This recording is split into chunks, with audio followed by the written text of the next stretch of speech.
In this video, I'm going to show you how to export art from Krita. Now, the first thing you have to do, you want to go to File, top left, and then here you want to click on Export.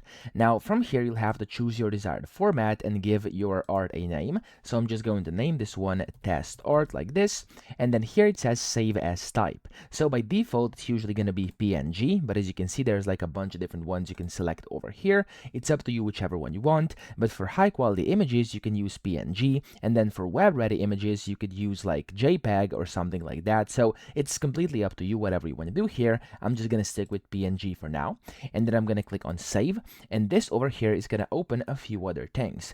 Now here you can basically select the compression level. So of course you can select how large you want the file size to be. Of course this is large, this is small, but this will of course kind of compromise the quality. And then here you have like a bunch of different settings. If any of these interest you, hit the check mark next to them and you're good to go. Okay, now whenever you're done, you can also select the transparent color, and you can also save your image as a Krita file if you want to. So it's going to do both. So I'm not going to do that right now. I'm just going to hit OK, and when you do this, it's going to save into your desired folder, and for me it's over here. It's a PNG, and as you can see here, this is the file. So I hope this video helped you out. If it did, please subscribe to the channel and help me out as well.